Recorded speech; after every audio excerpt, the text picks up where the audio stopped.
যে পুলিচৰ কনিষ্টবলসকলৰ নিযুক্তি কেতিয়াৰে পৰা হ'ব বা কোন দিনাখন হ'ব।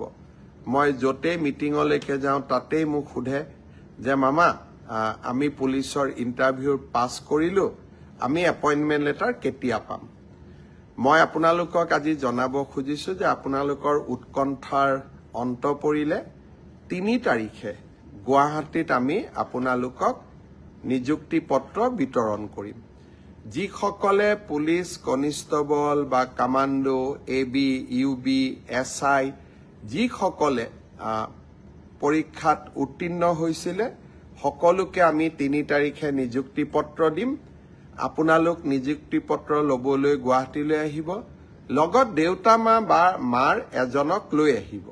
কাৰণ আপোনালোকৰ এই সাফল্যৰ দিনটোত লগত দেউতা বা মাক আপোনালোকে লৈ আহিলে তেওঁলোকেও ভাল পাব আৰু আপোনালোকেও আনন্দ অনুভৱ কৰিব। মই সকলো মোৰ অতি মৰমৰ ভাগিনসকলক যিসকলে পৰীক্ষাত পাছ কৰিছে সকলোকে নহয়, যিসকলে পৰীক্ষাত উত্তীৰ্ণ হ'ল তেওঁলোকক নিযুক্তি পত্ৰ ল'বলৈ মই ৩ তাৰিখে আকৌ এবাৰ নিমন্ত্ৰণ জনালোঁ। এতিয়া সকলোৱে ভাবিব যে মই ADREত পৰীক্ষাত পাছ কৰি আছোঁ, মই হেল্থত পাছ কৰিছোঁ, এগ্ৰিকালচাৰত মই পাছ কৰি আছোঁ, আমাৰ নিযুক্তি পত্ৰ কেতিয়া পাম। মই এনেকৈ আপোনালোকক যেতিয়াই আমি সাজু হৈ যাওঁ মই এনেকৈ আপোনালোকক খবৰ দি থাকিম যে পুলিচৰ কনিষ্টবলসকলৰ নিযুক্তি কেতিয়াৰে পৰা হ'ব বা কোন দিনাখন হ'ব।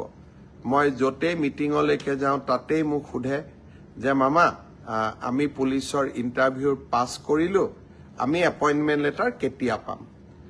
মই আপোনালোকক আজি জনাব খুজিছোঁ যে আপোনালোকৰ উৎকণ্ঠাৰ অন্ত পৰিলে ৩ তাৰিখে গুৱাহাটীত আমি আপোনালোকক নিযুক্তি পত্ৰ বিতৰণ কৰিম। যিসকলে পুলিচ কনিষ্টবল বা কামাণ্ডো, AB, UB, SI যিসকলে পৰীক্ষাত উত্তীৰ্ণ হৈছিলে সকলোকে আমি ৩ তাৰিখে নিযুক্তি পত্ৰ দিম। আপোনালোক নিযুক্তি পত্ৰ ল'বলৈ গুৱাহাটীলৈ আহিব, লগত দেউতা মা বা মাৰ এজনক লৈ আহিব।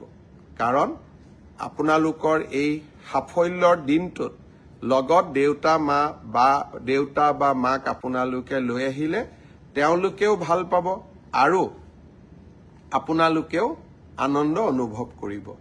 মই সকলো মোৰ অতি মৰমৰ ভাগিনসকলক যিসকলে পৰীক্ষাত পাছ কৰিছে সকলোকে নহয়, যিসকলে পৰীক্ষাত উত্তীৰ্ণ হ'ল তেওঁলোকক নিযুক্তি পত্ৰ ল'বলৈ মই ৩ তাৰিখে আকৌ এবাৰ নিমন্ত্ৰণ জনালোঁ। এতিয়া সকলোৱে ভাবিব যে মই ADREত পৰীক্ষাত পাছ কৰি আছোঁ, মই হেল্থত পাছ কৰিছোঁ, এগ্ৰিকালচাৰত মই পাছ কৰি আছোঁ, আমাৰ নিযুক্তি পত্ৰ কেতিয়া পাম।